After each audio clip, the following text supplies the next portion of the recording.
పురావస్తు శాఖలో పనిచేస్తున్న రోజువారీ వేతన కార్మికుల వేతనాల నిలిపివేతపై కీలక పరిణామాలు చోటు చేసుకున్నాయి. ఈ అంశంపై సహాయ కార్మిక కమిషనర్ సెంట్రల్ కార్యాలయంలో సమావేశం జరిగింది. సమావేశానికి archaeological survey of India Amaravati circle యాజమాన్యం మరియు కార్మిక సంఘం ప్రతినిధులు హాజరయ్యారు. యాజమాన్యం తరపున సహాయక సూపరింటెండెంట్ ఆర్కియాలజిస్ట్ ఎన్ ప్రసన్న కుమార్ హాజరై కేంద్ర ప్రభుత్వ ఆదేశాల మేరకు రోజువారీ వేతన కార్మికుల సేవలను కొనసాగించలేమని స్పష్టం చేశారు. డైరెక్టర్ జనరల్ ఏఎస్ఐ న్యూఢిల్లీ జారీ చేసిన ఆదేశాల ప్రకారం జనరల్ ఫైనాన్షియల్ రూల్స్ 2017కు అనుగుణంగా ఇకపై మానవ వనరుల నియామకాలు పూర్తిగా అవుట్సోర్సింగ్ విధానంలోనే జరగాలని తెలిపారు. ఈ కారణంగానే అమరావతి సర్కిల్ పరిధిలోని రోజువారీ వేతన కార్మికుల నియామకాలను 2025 ఏప్రిల్ 1 నుంచి నిలిపివేశామని వివరించారు. అయితే కార్మిక సంఘం తీవ్రంగా అభ్యంతరం వ్యక్తం చేసింది. 150 మంది కార్మికులు 10 ఏళ్లకు పైగా నిరంతర సేవలు అందించినప్పటికీ వారి వేతనాలను అకస్మాత్తుగా నిలిపివేయడం అన్యాయమని యూనియన్ నాయకులు పేర్కొన్నారు. వెంటనే కార్మికులను తిరిగి విధుల్లోకి తీసుకుని బకాయి వేతనాలు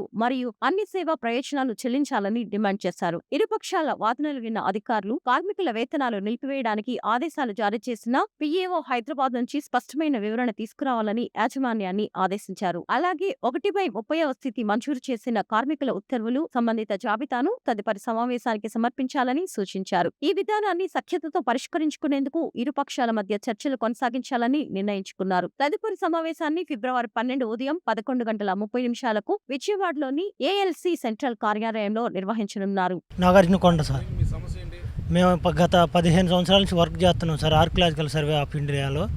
అయితే మేము నాగార్జునకొండ సబ్ సర్కిల్లో మినిమం 2012 నుంచి పని చేస్తున్నాం సార్. అయితే మేము 2025 వరకు క్రమంగా బాగానే వర్క్ చేసుకున్నాం సార్. 2025 నుంచి ఏప్రిల్ 1 నుంచి మీరు వర్క్ రావద్దు అనేసి మాకు ఏ లెటర్ పూర్వకంగా ఆదేశాలు ఇవ్వకుండా మమ్మల్ని రావద్దనేసి నోటి మాటతో ఖాళీ వాట్సాప్ మెసేజ్తో మమ్మల్ని ఆగమని చెప్పారు సార్. అయితే మేమైతే డ్యూటీలు అయితే మాకు ఏదైనా ఉంటే లెటర్ పూర్వకంగా ఇవ్వండి, కానీ మీరు నోటితో కానీ ఏదో మెసేజ్ పెట్టి ఆపమంటే మేము ఆగం అని చెప్పేసి అన్నాం సార్. అయితే పైపెచ్చి వాళ్ళు వచ్చేసి ఏమన్నారంటే మళ్ళీ మీరు కోర్టులలో ఉన్నారు, కోర్టులో ఉన్న కేసులు విత్డ్రా చేసుకోండి, ఆ తర్వాత మిమ్మల్ని కంటిన్యూ చేస్తామన్నారు. మేము కోర్టులో అయితే కేసు అయితే విత్డ్రా చేసుకోం. మేమైతే ఏం మిమ్మల్ని డిమాండ్స్ అడగటంలే, మేము చేసే పని మేము చేసుకుంటాం. ఏదైనా మాకు కావాలంటే పైగా మేము వెళ్ళాలంటే మేము కోర్టు నుంచి తెచ్చుకుంటాం, ఆ తర్వాత మీరు ఏదైనా ఉంటే మాకు పై మెట్టు ఎక్కించండి అనేసి మేము అడిగాం సార్. దాని పూర్వకంగా కూడా మాకు ఎటువంటిది కూడా ఆన్సర్ చెప్పలే వాళ్ళు. కానీ ఆఫీసర్ మాకైతే లెటర్ పూర్వకంగా చెప్పటం అయితే లేదు సార్. ఖాళీ మేము అడగటం అయితే ఇట్లా అడిగాం ఆఫీసు నుంచి, మీరు కోర్టు నుంచి తెచ్చుకొని మేము చేస్తూ ఉంటున్నారు. ఇవి మేము సర్కిల్ ఆఫీస్కి వచ్చేసి అడిగాం సార్. సర్కిల్ ఆఫీసులో అమరావతి, విజయవాడ, కానూరు డిస్టిక్ ఆఫీసర్ని సార్, సూపరింటెండెంట్ని, డిఈని వీళ్ళని అడిగాం సార్.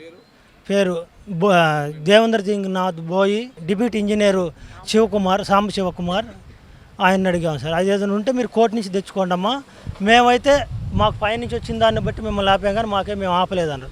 పైనుంచి వచ్చిందని మాకు లెటర్ పూర్వకంగా ఇవ్వండి సార్ అంటే ఇంత మటుకు మాకు లెటర్లు అయితే ఇవ్వలేదు సార్. మేము మా జీతాలు మాకు కావాలనేసి అప్పటి నుంచి అడుగుతున్నాం సార్. ఢిల్లీ వెళ్ళండి అన్నారు, ఢిల్లీ వెళ్ళాం. ఢిల్లీ వెళితే మేమైతే మిమ్మల్ని ఆపమని చెప్పలే, ఏదైనా ఉంటే మీ సర్కిల్ ఆఫీసులోనే అడగండి అని చెప్పారు సార్. మాకు వచ్చేసి 10 నెలలు సార్, 10 నెలలు పెండింగ్ ఉండే శాలరీస్. 10 నెలల నుంచి అడుగుతున్నా కానీ అదుగో ఇదిగో అంటారు. మేమైతే ఇవ్వం, మీరు ఏదైనా ఉంటే పైనుంచి తెచ్చుకోండి మాకు సార్. మాకు నెలకు వచ్చేసి 15,000, 15,500 అట్లా వస్తాయి సార్. 10 నెలల నుంచి 1,50,000 దాకా వస్తాయి మా సబ్ సర్కిల్ వాళ్ళకి. ఇంకా తర్వాత వచ్చేసి సిటీలో ఒక రేట్ ఉంటుంది, పంచాయతీలో ఒక రేట్ ఉంటుంది సార్. నమస్కారం సార్, నా పేరు వెంకటరత్నం. నేను అమరావతి సర్కిల్లోని కడప సబ్ సర్కిల్ నుంచి కేంద్ర పురావస్తు శాఖలో క్యాజువల్ లేబర్గా గత 12-13 సంవత్సరాలుగా పనిచేస్తున్నాను. ప్రస్తుతము మాకు ముందు నుంచి కూడా మేము పనిచేస్తున్నాం, మాకు ఎటువంటి ఇబ్బంది లేదు. గత ఏప్రిల్ 1వ తారీఖు నుంచి మాకు నిలిచిపోవాలన్నట్టుగా అధికారులు ఎటువంటి రిటర్న్ మూలకంగా ఆధారాలు ఇవ్వకపోకుండా మీరు నిలిచిపోవాలి, కోర్టులో కేసులు ఉండడం వల్ల మిమ్మల్ని కొనసాగించడం కుదరదన్న ఒక బెదిరింపులు వాట్సాప్ ద్వారా మెసేజ్ పెట్టి మమ్మల్ని థ్రెటనింగ్ లెక్క మెసేజ్ పెట్టేసి అప్పటి నుంచి మాకు జీతాలు వేయనీయకుండా జిల్లా అధికారులను భయపడిస్తూ మా అటెండెన్స్ను వాళ్ళు కన్సల్ట్ చేయకుండా మేము విధులకు డైలీ వస్తున్నా కూడా మా హాజరును వాళ్ళు నమోదు చేసుకోకుండా మాపై నిర్లక్ష్య వైఖరితో వ్యవహరిస్తున్నారు. ఈ విషయం జిల్లా అధికారులను మేము ప్రశ్నించగా ఇన్ని సంవత్సరాలుగా పనిచేస్తున్నాం, మాకు ఎందుకు ఇట్లా అన్యాయం జరుగుతుంది, ఎక్కడి నుంచి జరుగుతుంది, ఎప్పుడు లేని సమస్య ఇప్పుడే కొత్తగా ఎందుకు వచ్చిందని మేము ప్రశ్నించగా మా దగ్గర ఏం లేదు, మీరు సర్కిల్ ఆఫీస్కి వెళ్ళి స్టేట్ ఆఫీసర్లను అడగండి అని అన్నారు. అక్కడికి వెళ్ళి మేము మా సమస్యను విన్నవించుకున్నాము. ఇక్కడ కూడా కాదు, మీరు ఢిల్లీకి వెళ్తే మీ సమస్యకు పరిష్కారం దొరుకుతుంది, ఢిల్లీ నుంచి వస్తుంది మీ సమస్య అన్న విధంగా వాళ్ళు సమాధానం ఇవ్వడం జరిగింది. దానికి అనుగుణంగా మేము 2-3 మార్లు ఢిల్లీకి మా శక్తికి మించి కూడా వెళ్ళడం జరిగింది. అక్కడ అధికారులను అడిగితే మేము ఎటువంటి ఆ ఉత్తర్వులు ఇవ్వలేదు, మేము ఏదైనా ఉత్తర్వులు ఇస్తే కదా మీ గురించి మేము ఏదైనా మనం ప్రశ్నించడానికి, కాబట్టి మేము ఎటువంటి ఉత్తర్వులు లేవు, మీరు ఏదైనా తక్కువ మీరే చూసుకొని వాళ్ళు చెప్పడం జరిగింది. కొందరు అధికారులు పోయి రిప్రజెంటేషన్లు ఇచ్చుకున్నాము. అన్ని చోట్ల కేంద్ర మంత్రులకు ఇచ్చాము, కేంద్ర గజేంద్ర సింగ్ షెకావత్ గారికి ఇచ్చాము, మా మినిస్ట్రీలకు ఇచ్చుకున్నాము, మళ్ళీ డీజీకి ఏడీజీ గారికి, కేంద్ర పురావస్తు శాఖలో ఢిల్లీలో పలు అధికారులకు అందరికీ మేము రిప్రజెంటేషన్లు ఇచ్చుకున్నాము. కింది స్థాయిలో సర్కిల్ ఆఫీసులో అధికారులకు విన్నవించుకున్నాము. అయినను మా మోడు ఎవరు వినిపించలేదు. జిల్లా అధికారులు మటుకు పై అధికారులు ఉత్తర్వులు అంటూ చెప్తున్నారే తప్ప మాకు ఎటువంటి వ్రాతపూర్వకమైనది ఇవ్వలేదు. మానే ఇప్పుడు అమరావతి సర్కిల్లో ఒక కడపే కాదు, మొత్తం అన్ని సర్కిళ్ళు 9 సబ్ సర్కిళ్ళకు కానీ 150 మంది క్యాజువల్ లేబర్గా మేము పనిచేస్తున్నాము. అందరికీ 10 సంవత్సరాలు పైబడి 15 సంవత్సరాల సర్వీస్ ఉంది. గతంలో ఇదే అధికారులు ఎటువంటి కనీస సర్వీస్ లేని వాళ్ళకు కూడా 1/30 హోదా కల్పించి, డిపార్ట్మెంట్లు ఒక్కరోజు పనిచేయని వాళ్ళకు కూడా హోదా కల్పించడం జరిగింది. అది కూడా మేము సార్ మాకు వాళ్ళు కల్పించారు కదా, మాకు కూడా ఇన్ని సర్వీసులు ఉంది, మాకు కల్పించండి అని కూడా మేము ఫస్ట్ అడగలేదు. 17-18లో మమ్మల్ని కాంట్రాక్ట్ కలపాలనే ఉద్దేశంతో వాళ్ళు మా మీద ఈ ప్రయోగం చేసినప్పుడు మేము కోర్టు ద్వారా కూడా స్టే కూడా తెచ్చుకున్నాము. మాకు మినహాయింపు ఉన్నా కూడా ఇన్ని రోజులు ఎటువంటి అధికారి ఏమి ఇబ్బంది చేయలేడు. గత వచ్చిన అధికారులు, ఇప్పుడున్న ప్రస్తుత అధికారులు మాత్రం ఉద్దేశపూర్వకంగా ఇబ్బంది చేస్తున్నారు. సర్కిల్ ఆఫీస్ అధికారులు చేస్తున్నారు sir. Deputy superintendent of archaeology వారు, ఇంజనీరింగ్ గారు, డిఈ గారు వచ్చినప్పటి నుంచే మాకు ఈ ఉద్దేశపూర్వకమైన జరుగుతుంది. ఇది సాంబశివకుమార్ గారు సార్. ఈ విషయం మీద పై అధికారులు కూడా మేము తెలియపరుచుకున్నాము, కానీ నాదేమి లేదు అన్నట్టుగా ఆయన వైఖరి చేస్తున్నాడు. నాది అందరి ముందరేమో అన్ని రూల్స్ పై హెడ్ ఆఫ్ ద ఆఫీసు డిపార్ట్మెంట్ను కూడా మినహాయించి ఆయనే మాకు చెప్తారు. కానీ మళ్ళీ లాస్ట్కి ఎవరన్నా ప్రశ్నించినప్పుడు నాది ఇంజనీరింగ్ సెక్షన్ నాకు సంబంధం లేనట్టుగా మాట దాటించే వైఖరి కూడా చేస్తున్నారు. కానీ మేము ఎన్నోసార్లు చెప్పాము, సార్ మేము ఎక్కడ తిరిగినా కూడా మీ నుంచే మాకు న్యాయం జరగాలి, మేము మీకు ఇది మాకు జీవితం, ఇది జీవిత పోరాటం, ఇన్నేళ్ల నుంచి మేము ఇంతమంది రోడ్డున పడే పరిస్థితి ఉన్నాము, మాకు ఇది కాకుండా వేరే ఆప్షన్, రకరకాల వయసు వాళ్ళు ఉన్నారు, ఇప్పుడు బయట వెళ్ళి ఎక్కడ మేము ఏ పని చేసుకోలేము, మీ నుంచే మాకు న్యాయం చేయాలని పలుమార్లు చాలాసార్లు వెళ్ళి ఆఫీస్కు మేము ప్రాధేయపడినా కూడా వాళ్ళు ఎటువంటి కనికరించట్లేదు. ఎటువంటి సర్వీస్ లేని వాళ్ళకి ఏ విధంగా మీరు చేసినారని ప్రశ్నించినప్పుడు వాళ్ళతో మీకేం పని, మీరు వరకు మీరు చూసుకోండి అంటూ వాళ్ళని కాపాడుకునే విధానికి మమ్మల్ని బలిపశువులు చేస్తున్నారు. ఈ విషయమై పక్క రాష్ట్రాల్లో కూడా మా లాంటి వ్యక్తులకు 1/30 స్టేటస్ కల్పించిన దాన్ని పట్టుకొని మేము కోర్టుకు వెళ్ళడం జరిగింది. కోర్టు ద్వారా న్యాయం చేసుకుందాం అనుకున్నా కూడా వాట్సాప్ మెసేజ్ ద్వారా కోర్టు కేసులు వెనక్కి తీసుకుంటేనే మీరు డిపార్ట్మెంట్లో కొనసాగుతారని థ్రెటనింగ్ మెసేజ్ పంపించి దాని సీఏలు మాకు ఒక్కొక్క సర్కిల్కి ఒక గ్రూప్ ఉంటుందండి జిల్లా గ్రూప్లో, ఇదే ఆ మెసేజ్ ద్వారా ఫార్వర్డ్ మెసేజ్ వాళ్ళు పెట్టినారు. అంతేగాని మాకు అన్యాయం చేయాల్సిన ఉద్దేశంతో ఏప్రిల్ 1వ తారీఖున జిల్లా అధికారుల చేత ఈ విధమైన ఏప్రిల్ 1, 2025 తారీఖున మేము కేసులు 1/30 మాకు న్యాయం జరగాలి, పక్క రాష్ట్రాల వాళ్ళనే మాకు న్యాయం జరగాలనే ఉద్దేశంతో ఒక స్టేటస్ కోసం పదే మమ్మల్ని కాంట్రాక్ట్లు కలపాలని ఉన్నప్పుడు దానికి ప్రొటెక్షన్ కోసము, మాకు బేసిక్ పే కోసము పక్క స్టేట్లలో మాదిగా మేము చేసుకుంటే ఈ విధంగా కేసులు విత్డ్రా చేసుకోవాలనే ఉద్దేశంతో సెల్లుల ద్వారా అనాథరైజ్గా మెసేజ్లు పెడుతూ ఎటువంటి రిటర్న్ మూలకంగా ఇవ్వకుండా ఈవైనా బెదిరింపులకు గురి చేస్తున్నారు. ఇదే చేస్తున్న department head of the department DN Boyi గారు, సూపరింటెండెంట్ ఆఫ్ ఆర్కియాలజీ గారు, డైరెక్టర్ జనరల్ గారికి ఇది ఏప్రిల్ 1వ తారీఖున మాకు సెల్లు మెసేజ్ పెట్టినప్పుడు అదే ఏప్రిల్లో 2025 నాటికి మొత్తం 150 మంది మాకు సంబంధించిన డేటాల ప్రకారము కంటిన్యూ యాజ్ ఎన్ఎంఆర్ అనే టైపులో వారే ఇవ్వడం జరిగింది. ఈ విధంగా 1/30 వాళ్ళ గురించి కూడా డేటా నాట్ ఫౌండ్ అని ఇచ్చారు. అంటే వాళ్ళకు సంబంధించిన ఎటువంటి రిక్రూట్మెంట్ కానీ, ఎటువంటి పేపర్ ప్రకటన ద్వారా కానీ, వాళ్ళ ఎంగేజ్మెంట్, మోడ్ ఆఫ్ ఎంగేజ్మెంట్ ఏందనేది మేము ప్రశ్నిస్తే మాకు ఎటువంటి సమాధానం లేదు. మాకు ఇన్ని సంవత్సరాల నుంచి అన్యాయం చేస్తూ, మేము 2 సంవత్సరాల నుంచి సేవ చేస్తున్నా కూడా మాకు అన్యాయం జరుగుతూ వారికి ఏ విధంగా న్యాయం జరిగింది, ఆ రోజు ఏ విధంగా మోడ్ ఆఫ్ ఎంగేజ్మెంట్, ఒక పేపర్ ప్రకటన, ఇంటర్వ్యూనా, ఏదైనా వాళ్ళ గురించి డేటా కనుక్కోవాలని మేము ఎటువంటి ఆర్టీఐలు పెట్టినా, మా గురించి మా సమాచారం కోసం పెట్టినా కూడా వీళ్ళు దాటవేసే ఉద్దేశంతో బైఫర్కేషన్ ముందుగా హైదరాబాద్లోనే ఉంది డేటా, ఇక్కడ లేదు, 17-18కు ముందు డేటా అక్కడే ఉందని వీరు సమాధానం చెప్పడము. దానికి గాను ఫస్ట్ అప్పీల్ అథారిటీకి మేము కూడా హైదరాబాద్ సర్కిల్ ఆఫీస్ను మేము అప్రోచ్ కావడం జరిగింది. వాళ్ళు తిరుగుగా మేము ఆల్రెడీ దానికి సంబంధించిన డేటా, అమరావతి సంబంధించిన డేటా గత 2023 నాటికే అమరావతికి అప్పచెప్పడం జరిగిందని వాళ్ళు కూడా ఆర్డర్ల ప్రకారమే ఇవ్వడం జరిగింది. 2023 జూలై 5వ తారీఖున ఒకసారి, 2025 25 అట్లా ఇవ్వడం జరిగింది. దానికి కూడా మేము డేటా అడిగినా, రీసెంట్ డేటా అడిగినా కూడా 22/1/2026 తర్వాత అప్పుడు కూడా మేము డేటా అడిగినా కూడా బైఫర్కేషన్ కంటే ముందు అక్కడే ఉందని వీళ్ళు సమాధానం దాటేస్తున్నారు తప్ప వాళ్ళు ఎప్పుడో 2023లోనే మేము డేటా పంపించామని హైదరాబాద్ సర్కిల్ వాళ్ళు చెప్తున్నారు. వాళ్ళ అకవరంగా వీళ్ళు మా జీవితాలతో ఆడుకుంటూ మాకు 10 నెలలుగా జీతాలు వేయకోకుండా అందరము కుటుంబాలంతా వీధిన పడే పరిస్థితుల ప్రకారము ఎన్నిసార్లు ఆఫీసులు చుట్టూ తిరిగినా లేబర్ కమిషన్ గారిని మేము డిసెంబర్ 11వ తేదీ ఫస్ట్ ఒకసారి అప్రోచ్ కావడం జరిగింది. ఆయనకు మా వీళ్ళను ఏ విధంగా ఆపారో మీరు సరైన సమాధానం చెప్పండి, ఒక రిటర్న్ మూలకంగా కానీ ఏదైనా వీళ్ళని ఆపడానికి గల కారణాలు చెప్పండి అని అడిగినప్పుడు సమయం తీసుకోవడం జరిగింది. దాన్ని జనవరి 21కి వాయిదా వేశారు. మరి తర్వాత కొన్ని కారణాలతో 29కి, 23 తర్వాత 29, ప్రస్తుతం ఫిబ్రవరి 4వ తేదీ ఈరోజు మాకు మీటింగ్ జరుగుతుంది. ఉదయం 11:30కు అనుకున్నాము. సార్ కొద్దిగా బిజీ షెడ్యూల్ వల్ల మధ్యాహ్నం టైంకి మార్చడం జరిగింది సార్. ఈ విధంగా 150 కుటుంబాలు ఒక డిపార్ట్మెంట్ వల్ల రీజన్ లేని కారణంగా ఇది 15 సంవత్సరాల నుంచి సేవ చేస్తూ ఎటు పోలేని పరిస్థితిలో చాలా ఇబ్బందులు పాలవుతున్నాము. దీనికి గౌరవ పెద్దలు మా డిపార్ట్మెంట్ అధికారులు ఇప్పటికైనా స్పందించి మాకు న్యాయం చేయవలసిందిగా మేము ప్రార్థిస్తున్నాం. సూపరింటెండెంట్ గారి పేరు డిఎన్ బోయి గారు. కలిసాం సార్, చాలాసార్లు వెళ్ళాం సార్. సూపరింటెండెంట్ ఏప్రిల్ 1 నుంచి దగ్గర 10 సార్లు వెళ్ళామండి. సూపరింటెండెంట్ గారిని కలిసిన తర్వాత వాళ్ళు ఢిల్లీకి వెళ్ళండి, మీరు పరిష్కారం నడుస్తుంది, వాళ్ళ సలహా మేరకే మేము ఢిల్లీకి వెళ్ళాము. మళ్ళీ ఏమంటారు, మీరు ఢిల్లీకి పోయి అక్కడ లొల్లి చేసి వచ్చారు, మీ పరిష్కారం అనేది ఇంకా అక్కడే ఉంటుంది అన్నట్టుగా మళ్ళీ ఇంకొక రకం మాటలు ఇట్లా మాతో ఆడుకుంటున్నారు. మాకు ఎంతసేపు ఉన్నా కూడా వాళ్ళకు ఇన్ని జీతాలు పడకుంటే ఎట్లా, మాకు జీతాలు పడక జీవితాలు రోడ్డు మీద పడే పరిస్థితి ఉంది. మాది జీవిత పోరాటం కోసం మేము పోరాడుతున్నాము. ఇప్పటికైనా పై అధికారులు మాకు న్యాయం చేయాలని మేము ప్రార్థిస్తున్నాం. 9 సబ్ సర్కిల్ ఉన్నాయి సార్.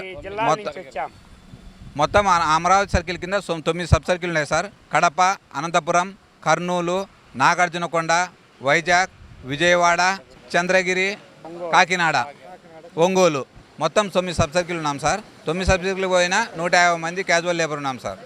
ఏప్రిల్ 1 నుంచి మాకు అటెండెన్స్ షీట్ల మీద మామూలు పేమెంట్లు నడుస్తాయి సార్. మొదటి నుంచి కూడా ఏఆర్ ప్రకారము అటెండెన్స్ షీట్ల మీద వస్తాయి. కాకపోతే ఇదే విధంగా 1/30 వాళ్ళకు కూడా అటెండెన్స్ షీట్ల మీదనే పేమెంట్ అవుతాయి. మేము ఒకనొక సందర్భంలో మేము ప్రశ్నించినప్పుడల్లా వాళ్ళు మాట దాటవేసే విధంగా పిఏఓ కూడా మీకు అబ్జెక్షన్ చెప్తుంది అటెండెన్స్ షీట్ల మీద పేమెంట్ చేయడానికి అన్నారు. మేము పిఏఓని కూడా ఆర్టీ అడిగితే వాళ్ళ నుంచి ఎటువంటి అబ్జెక్షన్ లేదు. మాకున్న అబ్జెక్షన్ 1/30 వాళ్ళకు కూడా అటెండెన్స్ షీట్ల మీదనే కదా పేమెంట్ చేసేది. వాళ్ళకి ఎలా చేస్తున్నారంటే దానికి సమాధానం ఉండదు సార్. ఈ విధంగా మేము ఎటువంటి మా న్యాయం కోసం ఏమడిగినా కూడా మా సమస్యను పక్కదోవ పట్టించే విధంగానే వాళ్ళు చేస్తున్నారు తప్ప మాకు న్యాయం చేసే విధంగా మా డిపార్ట్మెంట్ పై అధికారులు మాకు స్పందించడం లేదు. 15 సంవత్సరాల నుంచి 10 నుంచి 15 సంవత్సరాల నుంచి ఇదో సార్. పిఓకు సంబంధించి ఎలాంటి మాకు అబ్జెక్షన్ లేదు, మాకు ఎటువంటి రాలేదని చెప్పి లేదు.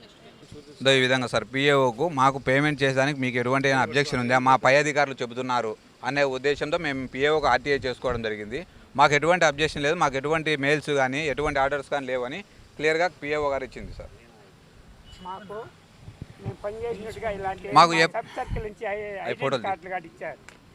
చూడండి 2020 ఏప్రిల్ 1 నుంచి పనిచేయలేను పనిచేస్తున్నాను. మళ్ళీ కొత్త కార్డు ఇచ్చారు, ఇది పాతదనేసి. అటెండెన్స్ షీట్ల మీద వస్తుంది సార్. ఎవ్రీ మంత్ అయితే రాదు సార్, 2 మంత్స్కు 4 నెలలకి జీతాలు అట్లా కూడా ఇస్తున్నారు సార్. పనిచేస్తున్నాం మేము, ఒకే నెల మాకు జీతాలు ఇవ్వరు. ఎప్పుడు ప్రతి నెల పడవు సార్, 2 నెలలకు 3 నెలలకు ఒకసారి అవి కూడా తీసుకొని మాన్యుమెంట్లో మేమే సార్ పనిచేసేది. సో ఈ విధంగా ఆఫీసర్లు వచ్చినప్పుడు ప్రతి ఈ ఏప్రిల్ నుంచి ఇప్పటి వరకు కూడా మేము చేస్తాం. ప్రతిరోజు మేము పనిచేసినట్టుగా ఫోటోలు ఆఫీసులో మేము గ్రూప్లో పెడుతూనే ఉన్నాం. మమ్మల్ని రావద్దు అంటారు కానీ మేము మాత్రం పోయి పనే చేస్తున్నాం రోజు. గతంలో సబ్ సర్కిల్ సిఐని క్రియేట్ చేసి వర్క్ కోసం గ్రూప్ క్రియేట్ చేసింది. ఈ మాకు ఇబ్బందులు పెట్టినప్పటి నుంచి అధికారులే మమ్మల్ని గ్రూప్ నుంచి వెలివేసినట్టుగా గ్రూప్ డిలీట్ కూడా చేయడం జరిగింది మమ్మల్ని ఉద్దేశించి, ఏవైనా ఆధారాలు ఉంటాయన్నట్టుగా. కొత్త ఎంటీఎస్తో వీళ్ళని రానివ్వద్దు అన్నట్టు కూడా మమ్మల్ని ఇబ్బంది పెట్టి ఎస్ఐఎస్ గార్డ్స్తో కూడా వీళ్ళని రానికోకుండా చేస్తున్నారు సార్. సార్ మేము ఎక్కడ తిరిగినా మాకు న్యాయం జరగలేదు, కనీసం ఇక్కడైనా న్యాయం జరుగుతుంది, మాకు అధికారులు స్పందించి అనే ఉద్దేశంతో మేము వచ్చాం సార్. మాకు న్యాయం కోసం అన్ని దారులు మేము ఎత్తుకుంటున్నాం, అందులో బాగా ఇక్కడికి కూడా వచ్చాం సార్. రాజేశ్వరమయ్య, చంద్రగిరి కోట.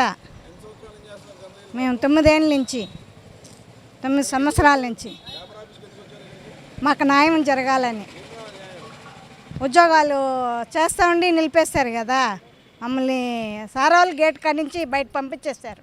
మీరు రాబాకండి, బయట వెళ్ళిపోండి, లోగోకి రాబాకండి అనేసి. మాకు న్యాయం కావాలా అనేసి వచ్చాము సార్. 10 నెలలు సార్.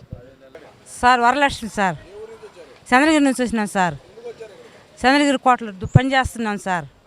మాకు 10 నెలల నుంచి జీతాలు లేకుండా మమ్మల్ని ఉడకాడిపించి మమ్మల్ని లోగోకి రానికుండా బయట ధరివేసినారు సార్.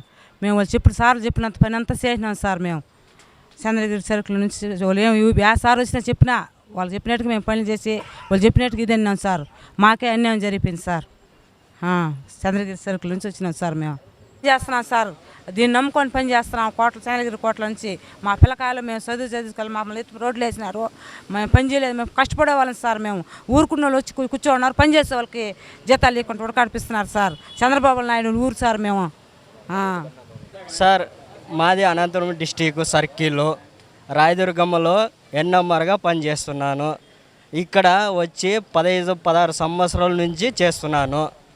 న్యాయం అడిగితే లేదు, ఏప్రిల్ 1వ తారీఖు నుంచి మీ అలవై లేదు అని చెప్పినారు సార్ డిఈ సార్ గారు.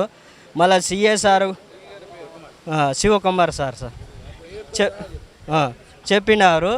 మళ్ళీ ఎట్లా సార్ మా బతుకంటే ఇట్లా పోండి అని ఒకసారి ఆఫీస్ దగ్గరికి పోయి మాట్లాడదామని అందరి కలిసి కట్టుకొని వచ్చినాము. అయినా కూడా మా దగ్గర ఏమి లేదు ప్రూఫ్స్, మీరు పోయి అక్కడికి పోయి ఇక్కడ పోయి రండి, మా దగ్గర ఏటివి లేవని చెప్పినారు. దానికోసమా సార్ మేము న్యాయం అడగాలని వచ్చినాము. 2-3 సార్లు వచ్చినా కూడా మా దగ్గర ఏం లేవని చెప్పినారు.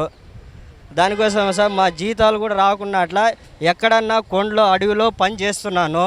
ఎవరైనా చంపేసిన దిక్కు చూసేవాడు కూడా లేదు సార్ రాయదుర్గం కొండలోన. ఒక్కడిగా సింగల్గా ఎట్లా చేస్తున్నా అంటే నాకు తెలుసు సార్. ఎన్ఎంఆర్గా పని చేస్తున్నా సార్. ఇన్నో రోజులు క్లీన్గా చేసుకుంటూ ఉన్నాను. అసలు పట్టించుకుంటలేదు సార్. ఇప్పుడు ఏమన్నా అడిగితే అసలు పట్టించుకుంటలేదు సార్. మొన్న వచ్చినారు సార్, ఇట్లా ఏమో సార్ అంటే అసలుగా మీరు ఎవరు ఎక్కడ అని కూడా అంటున్నారు. ఆటికి మా భార్య కూడా అడిగింది సార్. కాదు సార్ 15-16 సంవత్సరాలు చేస్తుంది, మా కడుపు కాలుతుంది సార్, మాకు జీతాలు రాకపోతే ఎట్లా సార్ మా పరిస్థితి అంటే, నీది ఏంది, నీ ఇన్సిల్ ఏంది అని అడిగినాడు సార్. మాల రామాంజనేయులు అని చెప్పినా సార్. దానికి సిఎస్ఆర్ కూడా అడిగినాడు, ఈయన కూడా దాంట్లో ఉన్నాడు అంటే ఉన్నాడు సార్ అని చెప్పినాడు. ఊటినే వెళ్ళిపోయినాడు సార్. అంతే సార్ రాయదుర్గంకి వచ్చి మొన్న భూమి పూజ చేసేదానికి. సార్ అందరి డిఈ సార్ని సిఎస్ఆర్ని కూడా ఒక దగ్గర అడిగినాం సార్. ఏమో లేదో చూద్దామా అని చెప్పినారు. ఇంతవరకు లేదు సార్. మా బతుకులు బాడీకి కూడా 1.5 సంవత్సరం బాడీకి కట్టలేదు సార్. నేను రాయదుర్గంలో ఇన్ని రోజులు వండుకొని వాట్సాప్ పెడితే గిన మీరు డ్యూటీకి పోలేదా, ఏం చేస్తున్నారు అడుగుతున్నారు. వాట్సాప్ పెట్టినా కూడా అప్పుడు ఉండేది ఇప్పుడు లేదు సార్. ఇప్పుడు ఏమన్నా దగ్గరికి పోతే గిన మీరు రావద్దండి, వాళ్ళు పిలిచొద్దండి అని అంటున్నారు సార్. ఇప్పుడు ఇంకా ఎంటీఎస్ కూడా ఉన్నాడు సార్ అక్కడ రాయదుర్గంలోన.